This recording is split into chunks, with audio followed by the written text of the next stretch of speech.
You fool! Warren is dead.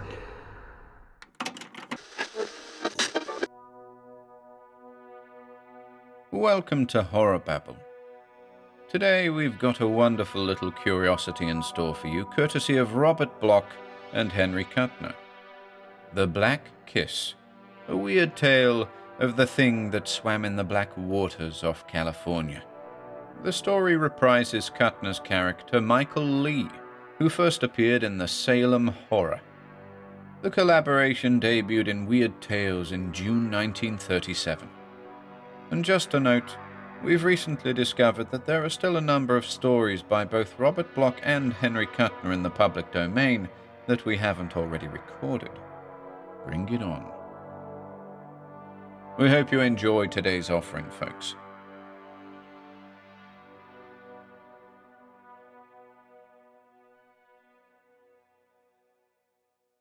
The Black Kiss by Robert Bloch and Henry Kuttner.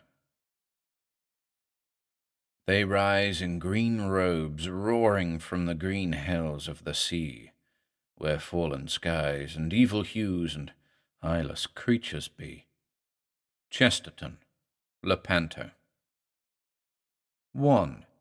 The Thing in the Waters. Graham Dean nervously crushed out his cigarette and met Dr. Hedwig's puzzled eyes. "I've never been troubled like this before," he said. "These dreams are so oddly persistent. They're not the usual haphazard nightmares. They seem, I know it sounds ridiculous, they seem planned." "Dreams planned? Nonsense." Dr. Hedwig looked scornful. "You, Mr. Dean, are an artist, and naturally of impressionable temperament. This house at San Pedro is new to you, and you say you've heard wild tales. The dreams are due to imagination and overwork." Dean glanced out of the window, a frown on his unnaturally pale face. "I hope you're right," he said softly. "But dreams shouldn't make me look like this, should they?" A gesture indicated the great blue rings beneath the young artist's eyes. His hands indicated the bloodless pallor of his gaunt cheeks.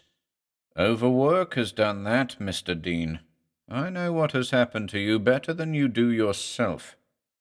The white-haired physician picked up a sheet covered with his own scarcely decipherable notes and scrutinized it in review. "You inherited this house at San Pedro a few months ago, eh? And you moved in alone to do some work?" "Yes. The seacoast there has some marvelous scenes."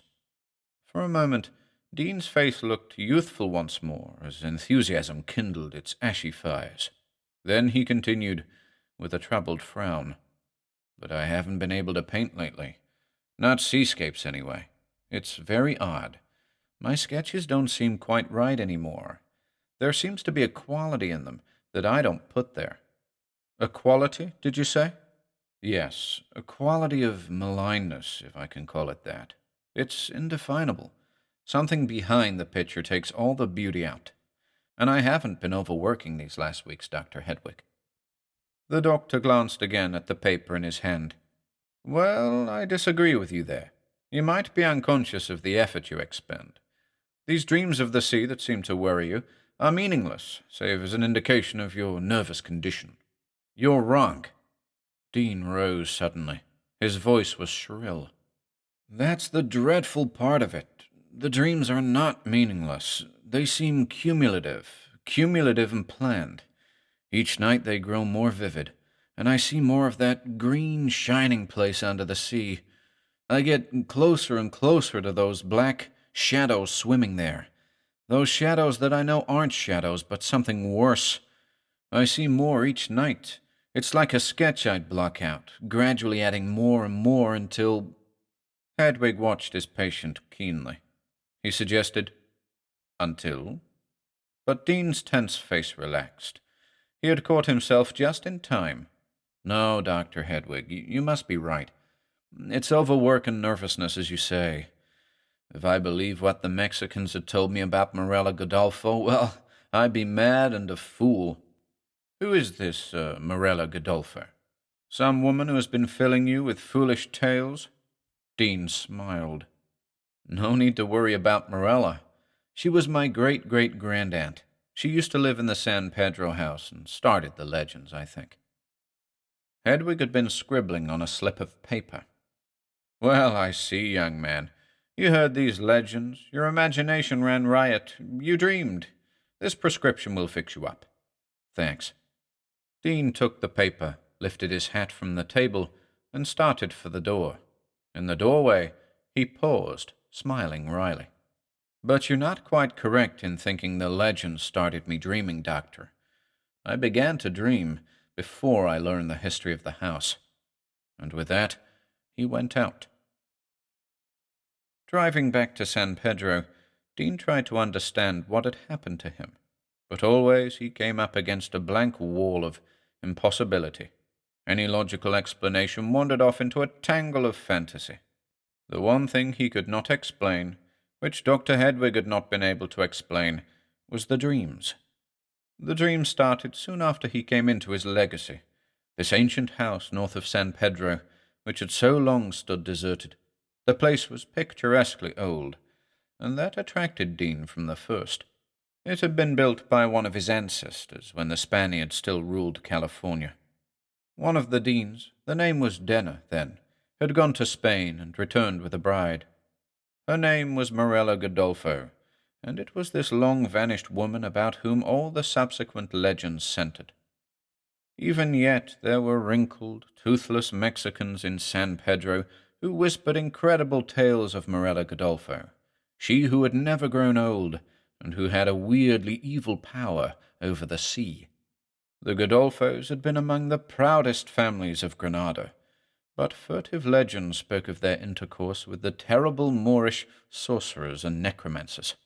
Morella, according to these same hinted horrors, had learned uncanny secrets in the black towers of Moorish Spain, and when Denner had brought her as his bride across the sea, she had already sealed a pact with dark powers, and had undergone a change. So ran the tales, and they further told of Morella's life in the old San Pedro house. Her husband had lived for 10 years or more after the marriage, but rumors said that he no longer possessed a soul. It is certain that his death was very mysteriously hushed up by Morella Godolpho, who went on living alone in the great house beside the sea. The whispers of the peons were hereafter monstrously augmented.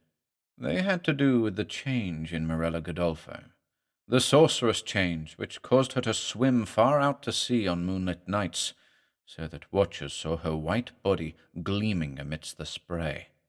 Men bold enough to gaze from the cliffs might catch glimpses of her then, sporting with queer sea creatures that gamboled about her in the black waters, nuzzling her with shockingly deformed heads. These creatures were not seals or any known form of submarine life, it was averred, although sometimes bursts of chuckling, gobbling laughter could be heard. It is said that Morella Godolpho had swam out there one night, and that she never came back. But thereafter the laughter was louder from afar, and the sporting amidst the black rocks continued, so that the tales of the early peons had been nourished down to the present day. Such were the legends known to Dean. The facts were sparse and inconclusive. The old house had fallen into decrepitude, and was only occasionally rented through the years. These rentals had been as short as they were infrequent. There was nothing definitely wrong with the house between White's Point and Point Fermin, but those who had lived there said that the crashing of the surf sounded subtly different when heard through windows that overlooked the sea, and, too, they dreamed unpleasantly. Sometimes the occasional tenants had mentioned with peculiar horror the moonlit nights when the sea became altogether too clearly visible. At any rate, occupants often vacated the house hastily. Dean had moved in immediately after inheriting, because he had thought the place ideal for painting the scenes he loved. He had learned the legend and the facts behind it later, and by this time his dreams had started. At first they had been conventional enough, though, oddly, all centered about the sea which he so loved. But it was not the sea he loved that he knew in sleep. The Gorgons lived in his dreams. Scylla writhed hideously across dark and surging waters, where harpies flew, screaming. Weird creatures crawled sluggishly up from the black, inky depths where eyeless, bloated sea beasts dwelt. Gigantic and terrible leviathans leapt and plunged, while monstrous serpents squirmed a strange obeisance to a mocking moon. Foul and hidden horrors of the sea's depths engulfed him in sleep. This was bad enough, but it was only a prelude. The dreams began to change. It was almost as though the first few formed a definite setting for the greater terrors to come. From the mythic images of old sea gods, another vision emerged. It was inchoate at first, taking definite form and meaning very slowly over a period of several weeks, and it was this dream which Dean now feared. It had occurred generally just before he awoke, a vision of green, translucent light in which dark shadows swam slowly. Night after night, the limpid emerald glow grew brighter, and the shadows twisted into a more visible horror. These were never clearly seen, although their amorphous heads held a strangely repellent, recognizable quality for Dean. Presently, in this dream of his, the shadow creatures would move aside, as though to permit the passage of another. Swimming into the green haze would come a coiling shape. Whether similar to the rest or not, Dean could not tell, for his dream always ended there. The approach of this last shape always caused him to awake in a nightmare paroxysm of terror. He dreamt of being somewhere under the sea, amid swimming shadows with deformed heads, and each night one particular shadow was coming closer and closer. Each day now, when he awoke with the cold sea wind of early dawn blowing through the windows, he would lie in a lazy, languid mood till long past daybreak. When he rose these days he felt inexplicably tired, and he could not paint. This particular morning, the sight of his haggard face in the mirror had forced him to visit a physician. But Dr. Hedwig had not been helpful. Nevertheless, Dean filled the prescription on the way home. A swallow of the bitter, brownish tonic strengthened him somewhat, but as he parked his car, the feeling of depression settled down on him again. He walked up to the house, still puzzled and strangely afraid. Under the door was a telegram. Dean read it with a puzzled frown. "Just learned you are living in San Pedro House. Vitally important you vacate immediately. Show this cable to Dr. Makoto Yamada, 17 Buena Street, San Pedro. Am returning via airplane. See Yamada today. Michael Lee." Dean read the message again, and a flash of remembrance came to him. Michael Lee was his uncle, but he had not seen the man for years. Lee had been a puzzle to the family. He was an occultist, and spent most of his time delving in far corners of the earth. Occasionally, he dropped from sight for long periods of time. The cable Dean held was sent from Calcutta, and he supposed that Lee had recently emerged from some spot in the interior of India to learn of Dean's inheritance. Dean searched his mind. He recalled now that there had been some family quarrel about this very house years ago. The details were no longer clear, but he remembered that Lee had demanded the San Pedro house be razed. Lee had given no sane reasons, and when the request was refused, he had dropped out of sight for a time. And now came this inexplicable cablegram. Dean was tired from his long drive, and the unsatisfactory interview with the doctor had irritated him more than he had realized. Nor was he in the mood to follow his uncle's cabled request and undertake the long journey to Buena Street, which was miles away. The drowsiness which he felt, however, was normal, healthy exhaustion, unlike the languor of recent weeks. The tonic he had taken was of some value after all. He dropped into his favorite chair by the window that overlooked the sea, rousing himself to watch the flaming colors of the sunset. Presently, the sun dropped below the horizon, and grey dusk crept in. Stars appeared, and far to the north he could see the dim lights of the gambling ships off Venice. The mountains shut off his view of San Pedro, but a diffused pale glow in that direction told him that the new Barbary was awakening into a roaring, brawling life. Slowly, the face of the Pacific brightened. A full moon was rising above the San Pedro hills. For a long time Dean sat quietly by the window, his pipe forgotten in his hand, staring down at the slow swells of the ocean, which seemed to pulse with a mighty and alien life. Gradually, drowsiness crept up and overwhelmed him. Just before he dropped into the abyss of sleep, there flashed into his mind Da Vinci's saying, "The two most wonderful things in the world are a woman's smile and the motion of mighty waters." He dreamed, and this time it was a different dream. At first only blackness, and a roaring and thundering as of angry seas, and oddly mingled with this was the hazy thought of a woman's smile, and a woman's lips, pouting lips, softly alluring. But strangely, the lips were not red. No, they were very pale, bloodless, like the lips of a thing that had long rested beneath the sea.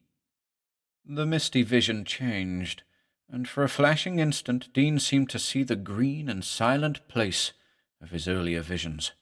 The shadowy black shapes were moving more quickly behind the veil, but this picture was of but a second's duration.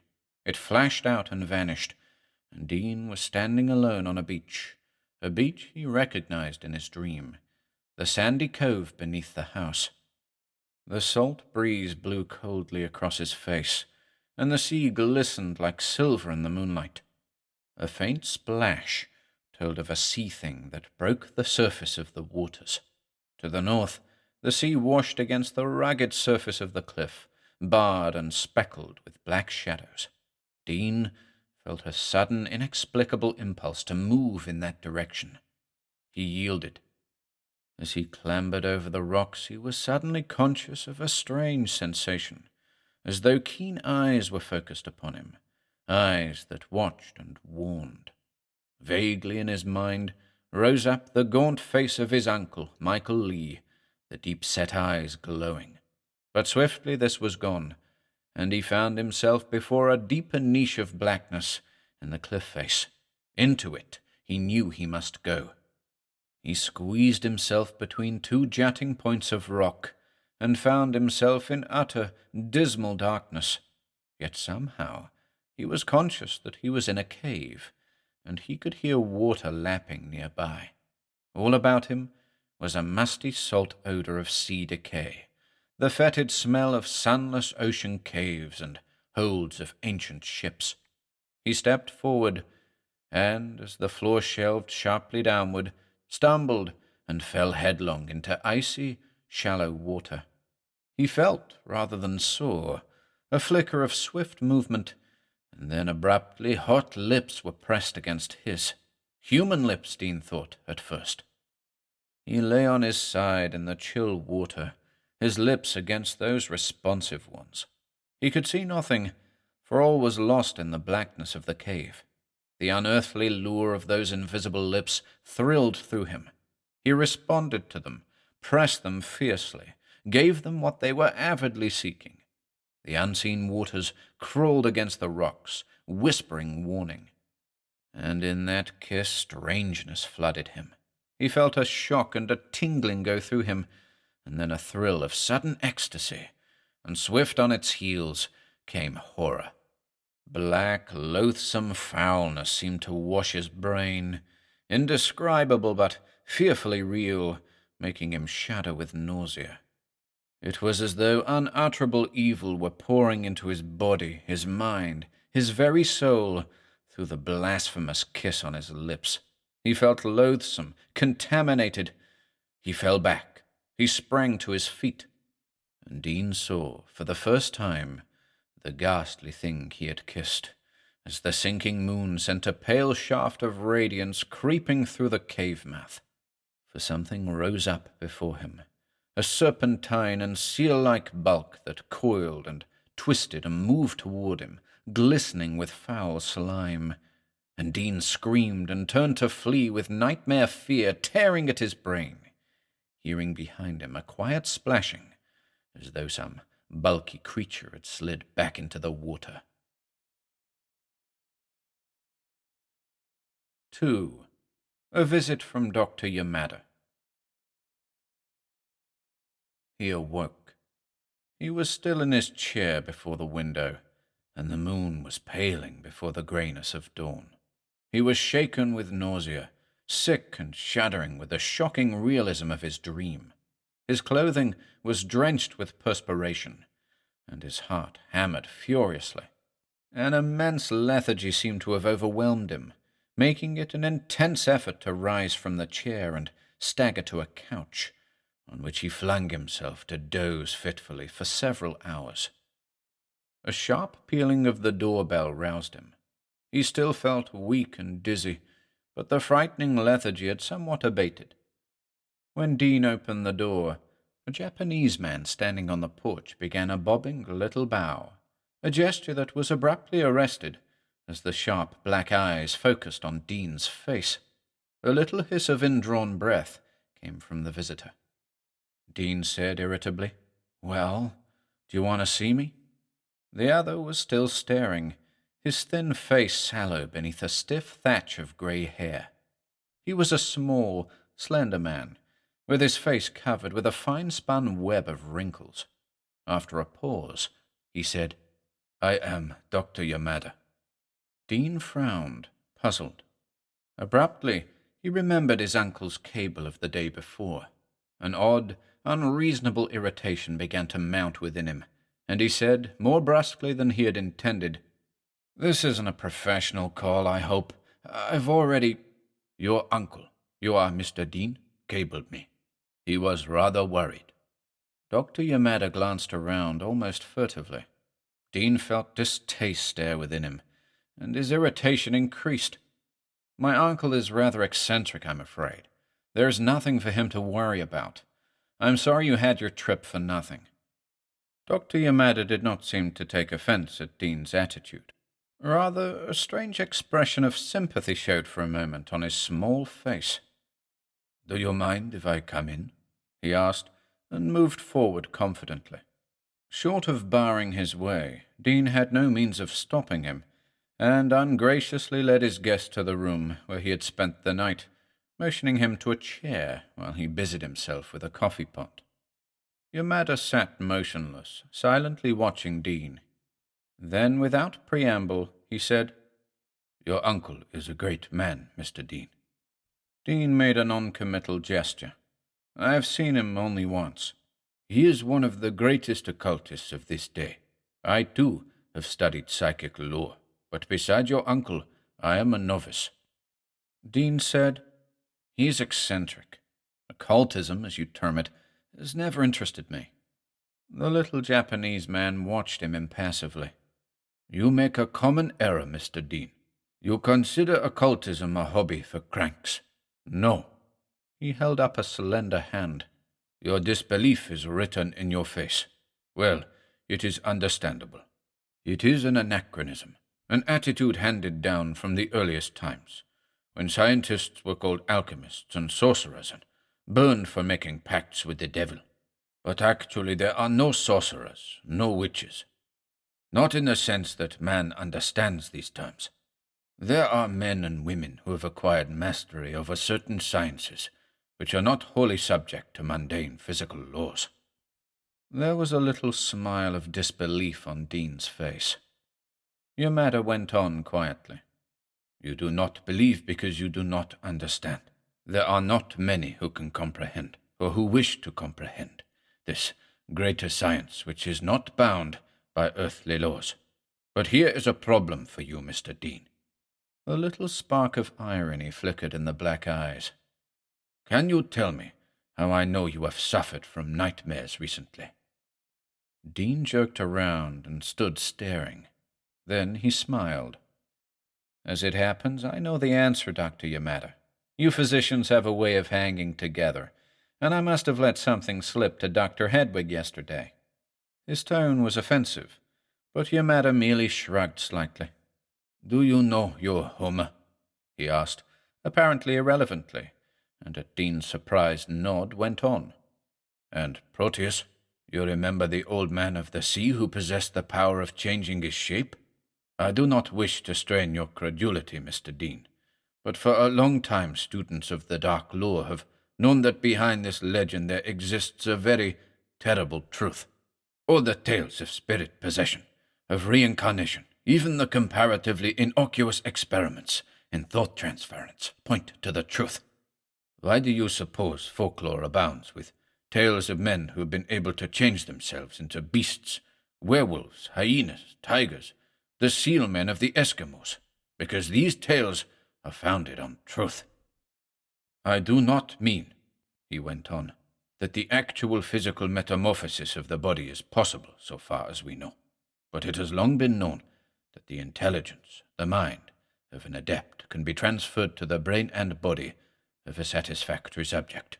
Animals' brains are weak, lacking the power of resistance, but men are different, unless there are certain circumstances. As he hesitated, Dean proffered the Japanese man a cup of coffee. Coffee was generally brewing in the percolator these days, and Yamada accepted it with a formal little bow of acknowledgment. Dean drank his coffee in 3 hasty gulps, and poured more. Yamada, after a polite sip, put the cup aside and leaned forward earnestly. I must ask you to make your mind receptive, Mr. Dean. Don't allow your conventional ideas of life to influence you in this matter. It is vitally to your interest that you listen carefully to me and understand. Then, perhaps. He hesitated, and again threw that oddly furtive glance at the window. Life in the sea has followed different lines from life on land. Evolution has followed a different course. In the great deeps of the ocean, life utterly alien to ours has been discovered. Luminous creatures which burst when exposed to the lighter pressure of the air, and in those tremendous depths forms of life completely inhuman have been developed. Life forms that the uninitiated mind may think impossible. In Japan, an island country, we have known of these sea dwellers for generations. Your English writer, Arthur Machen, has told a deep truth in his statement that man, afraid of these strange beings, has attributed to them beautiful or pleasantly grotesque forms which in reality they do not possess. Thus we have the Nereids and Oceanids, but nevertheless man could not fully disguise the true foulness of these creatures. Therefore there are legends of the Gorgons, of Scylla and the Harpies, and, significantly, of the mermaids and their soullessness.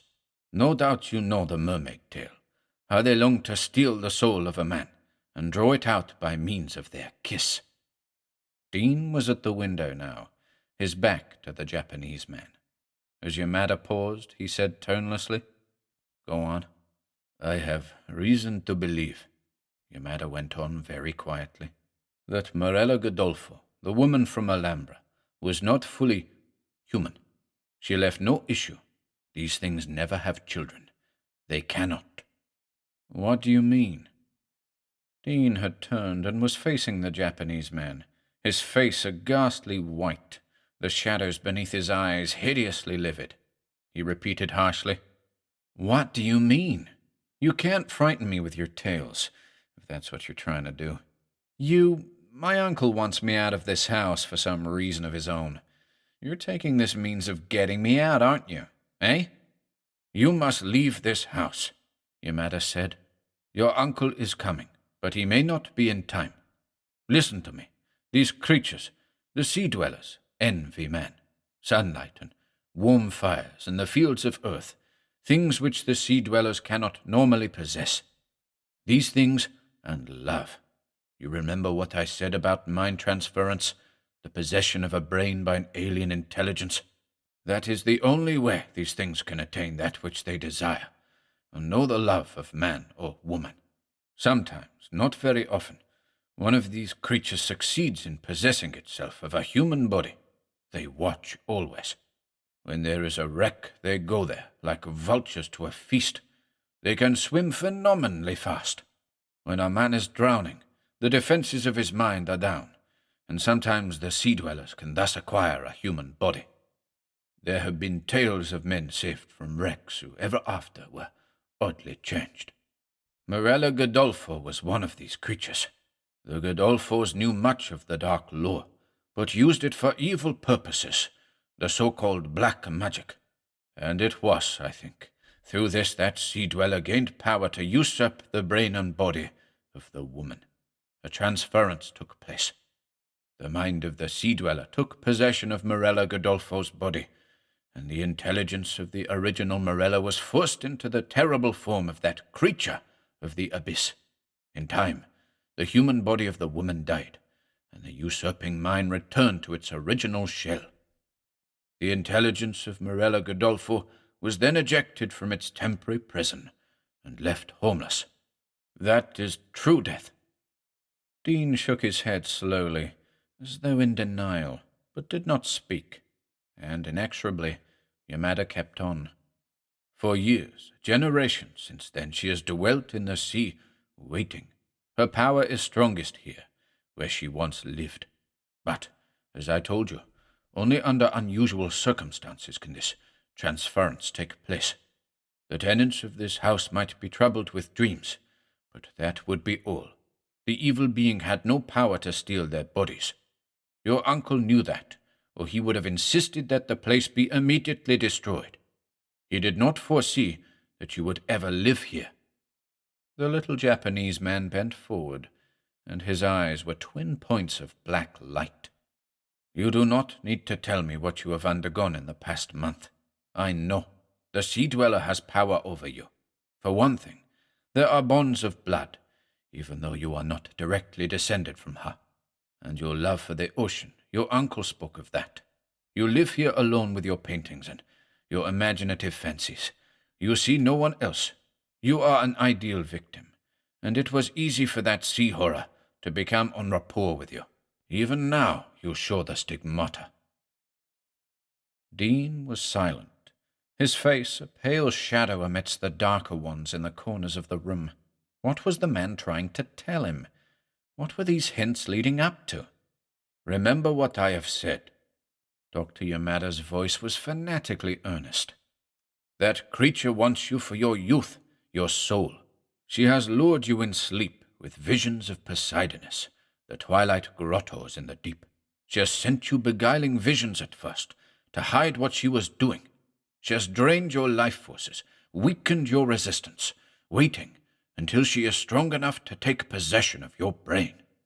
I have told you what she wants, what all these hybrid horrors raven for. She will reveal herself to you in time, and when her will is strong upon you in slumber, you will do her bidding. She will take you down into the deep and show you the kraken-fouled gulfs where these things bide. You will go willingly, and that will be your doom. She may lure you to their feasts there, the feast they hold upon the drowned things they find floating from wrecked ships. And you will live such madness in your sleep because she rules you. And then when you have become weak enough, she will have her desire. The sea thing will usurp your body and walk once more on earth. And you will go down into the darkness where once you dwelt in dreams forever. Unless I am mistaken, you have already seen enough to know that I speak truth. I think that this terrible moment is not so far off, and I warn you that alone you cannot hope to resist the evil, only with the aid of your uncle and me." Dr. Yamada stood up. He moved forward and confronted the dazed youth face to face. In a low voice he asked, "In your dreams, has the thing kissed you?" For a heartbeat, there was utter silence. Dean opened his mouth to speak, and then a curious little warning note seemed to sound in his brain. It rose, like the quiet roaring of a conch shell, and a vague nausea assailed him. Almost without volition, he heard himself saying, "No." Dimly, as though from an incredibly far distance, he heard Yamada suck in his breath as if surprised. Then the Japanese man said, "That is good, very good. Now listen. Your uncle will be here soon. He has chartered a special plane. Will you be my guest until he arrives?" The room seemed to darken before Dean's eyes. The form of the Japanese man was receding, dwindling. Through the window the surf sound came crashing, and it rolled on in waves through Dean's brain. In its thunder a thin, insistent whispering penetrated. "Accept. it murmured. Accept. And Dean heard his own voice accept Yamada's invitation. He seemed incapable of coherent thought. That last dream haunted him, and now Dr. Yamada's disturbing story. He was ill, that was it, very ill. He wanted very much to sleep. Now, a flood of darkness seemed to wash up and engulf him. Gratefully, he allowed it to sweep through his tired head. Nothing existed but the dark and a restless lapping of unquiet waters. Yet he seemed to know, in an odd way, that he was still, some outer part of him, conscious. He strangely realized that he and Dr. Yamada had left the house, were entering a car, and driving a long way. He was, with that strange external other self, talking casually to the doctor, entering his house in San Pedro, drinking, eating, and all the while his soul, his real being, was buried in waves of blackness. Finally, a bed. From below, the surf seemed to blend into the blackness that engulfed his brain. It spoke to him now, as he rose stealthily and clambered out of the window. The fall jarred his outer self considerably, but he was on the ground outside without injury. He kept in the shadows as he crept away down to the beach, the black, hungry shadows that were like the darkness surging through his soul.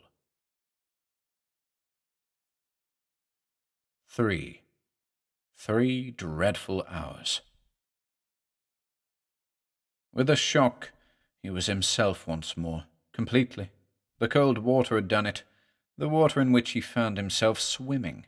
He was in the ocean, borne on waves as silver as the lightning that occasionally flashed overhead. He heard thunder, felt the sting of rain.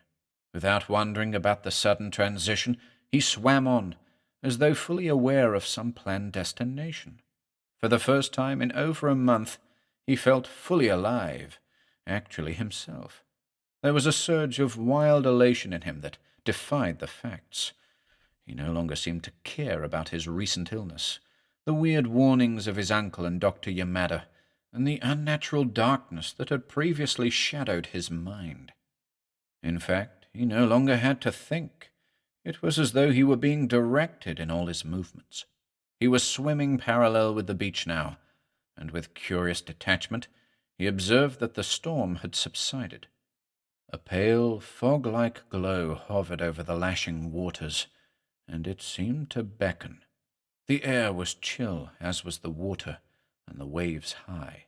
Yet Dean experienced neither cold nor fatigue, and when he saw the things that waited for him on the rocky beach just ahead, he lost all perception of himself in a crescendo of mounting joy.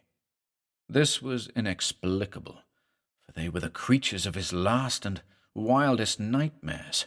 Even now he did not see them plainly as they sported in the surf, but there were dim suggestions of past horror in their tenebrous outlines. The things were like seals, great, fish-like, bloated monsters with pulpy, shapeless heads. These heads rested on columnar necks that undulated with serpentine ease, and he observed, without any sensation other than curious familiarity, that the heads and bodies of the creatures were a sea-bleached white. Soon he was swimming in among them, swimming with peculiar and disturbing ease. Inwardly he marveled, with a touch of his former feeling, that he was not now horrified by the sea beasts in the least. Instead, it was almost with a feeling of kinship that he listened to their strange, low gruntings and cackles, listened and understood. He knew what they were saying, and he was not amazed. He was not frightened by what he heard, though the words would have sent abysmal horror through his soul in the previous dreams. He knew where they were going and what they meant to do when the entire group swam out into the water once more. Yet he did not fear. Instead, he felt a strange hunger at the thought of what was to come, a hunger that impelled him to take the lead as the things with undulant swiftness glided through the inky waters to the north. They swam with incredible speed, yet it was hours before a seacoast loomed up through the murk, lit by a blinding flare of light from offshore. Twilight deepened to true darkness over the water, but the offshore light burned brightly. It seemed to come from a huge wreck in the waves just off the coast, a great hulk floating on the waters like a crumpled beast. There were boats gathered around it, and floating flares of light that revealed the scene. As though by instinct, Dean, with the pack behind him, headed for the spot. Swiftly and silently they sped, their slimy heads blurred in the shadows to which they clung, as they circled the boats and swam in toward the great crumpled shape. Now it was looming above him, and he could see arms flailing desperately, as man after man sank below the surface. The colossal bulk from which they leaped was a wreck of twisted girders, in which he could trace the warped outline of a vaguely familiar shape. And now, with curious disinterest, he swam lazily about, avoiding the lights bobbing over the water as he watched the actions of his companions. They were hunting their prey. Leering muzzles gaped for the drowning men, and lean talons raked bodies from the darkness. Whenever a man was glimpsed in shadows not yet invaded by rescue boats, one of the sea things craftily snared his victim. In a little while they turned and slowly swam away. But now many of the creatures clutched a grisly trophy at their squamous breasts. The pale white limbs of drowning men trailed in the water as they were dragged off into the darkness by their captors. To the accompaniment of low, carrion laughter, the beast swam away back down the coast. Dean swam with the rest. His mind was again a blur of confusion. He knew what that thing in the water was, and yet he could not name it. He had watched those hateful horrors snare doomed men and drag them off to the deep, yet he had not intervened. What was wrong? Even now, as he swam with frightening agility, he felt a call he could not fully understand, a call that his body was answering. The hybrid things were gradually dispersing. With eerie splashings, they disappeared below the surface of the gelid black waters, pulling with them the dreadfully limp bodies of the men, pulling them down to the blackness biding beneath. They were hungry. Dean knew it without thinking. He swam on along the coast, impelled by his curious urge. That was it. He was hungry, and now he was going for food. Hours of steady swimming southward. Then the familiar beach, and above it a lighted house which Dean recognized, his own house on the cliff. There were figures descending the slope now. 2 men with torches were coming down to the beach. He must not let them see him. Why, he did not know, but they must not. He crawled along the beach, keeping close to the water's edge. Even so, he seemed to move very swiftly. The men with the torches were some distance behind him now. Ahead loomed another familiar outline, a cave. He had clambered over these rocks before, it seemed. He knew the pits of shadow that speckled the cliff rock, and knew the narrow passage of stone through which he now squeezed his prostrate body. Was that someone shouting, far away? Darkness and a lapping pool. He crawled forward, felt chill waters creep over his body. Muffled by distance, came an insistent shouting from outside the cave. "Graham! Graham Dean!" Then the smell of dank sea foulness was in his nostrils, a familiar, pleasant smell. He knew where he was now. It was the cave where in his dream he had kissed the sea thing. It was the cave in which... He remembered now. The black blur lifted from his brain, and he remembered all. His mind bridged the gap, and he once again recalled coming here earlier this very evening, before he had found himself in the water. Morella Godolpho had called him here. Here her dark whispers had guided him at twilight, when he had come from the bed at Doctor Yamada's house. It was the siren song of the sea creature that had lured him in dreams. He remembered how she had coiled about his feet when he entered, flung her sea-bleached body up until its inhuman head had loomed close to his own, and then the hot, pulpy lips had pressed against his. The loathsome, slimy lips had kissed him again. Wet, dank, horribly avid kiss. His senses had drowned in its evil, for he knew that this second kiss meant doom. "The Sea Dweller will take your body," Dr. Yamada had said, and the second kiss meant doom. All this had happened hours ago. Dean shifted around in the rocky chamber to avoid wetting himself in the pool. As he did so, he glanced down at his body for the first time that night, glanced down with an undulating neck at the shape he had worn for 3 hours in the sea. He saw the fish-like scales, the scabrous whiteness of the slimy skin, saw the veined gills.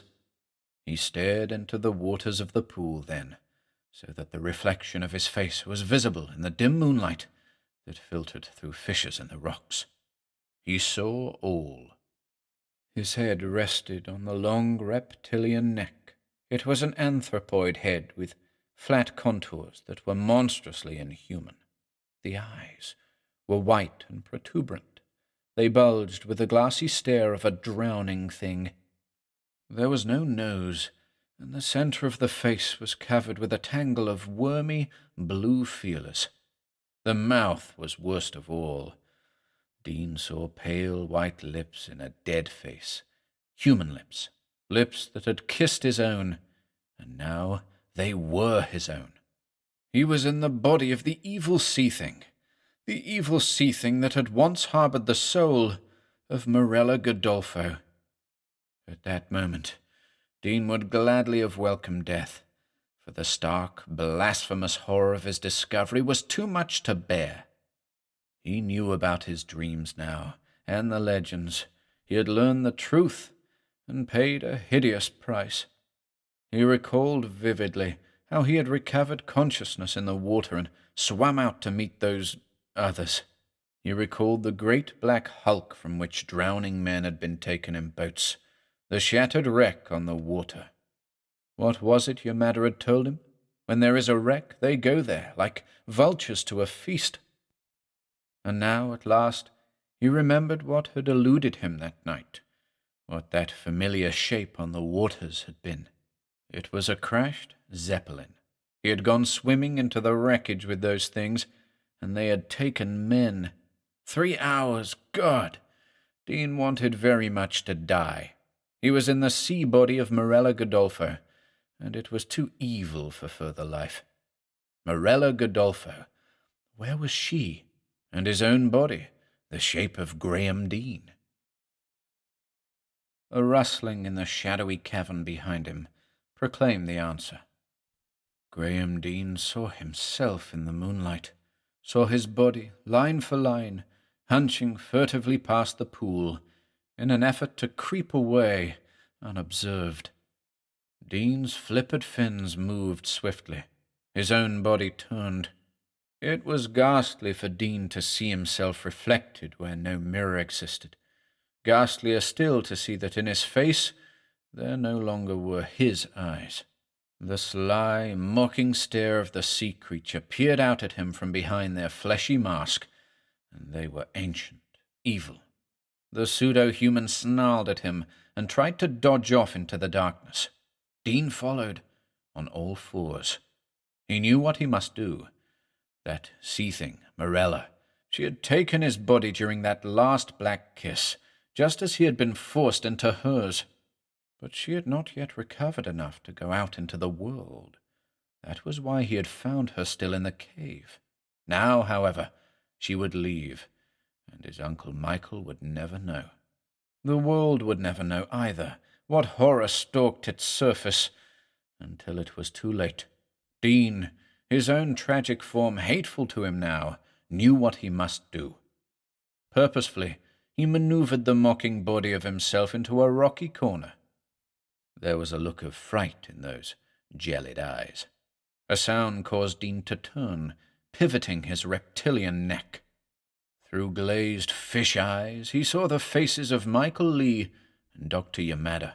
Torches in hand, they were entering the cave. Dean knew what they would do, and he no longer cared.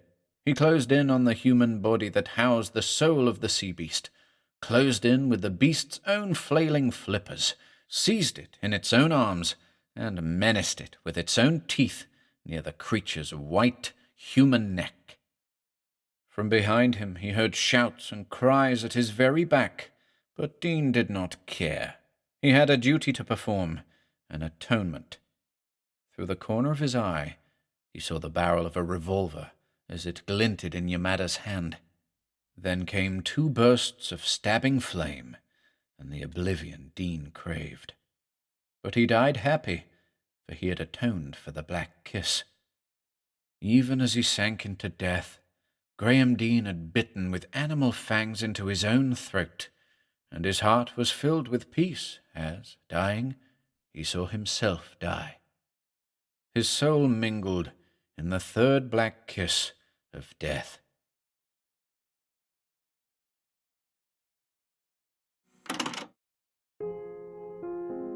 If you enjoyed listening today, be sure to subscribe to the channel by hitting the red subscribe button below. After doing so, click the bell icon next to the subscribe button to receive new content notifications. If you'd like to support our work and receive exclusive perks, consider becoming a channel member by clicking the join button below. To support us in other ways, see the video description for links to our Bandcamp and Patreon pages, our merch store over at Teespring, and further information relating to our releases on Audible, iTunes, and Spotify. And until next time,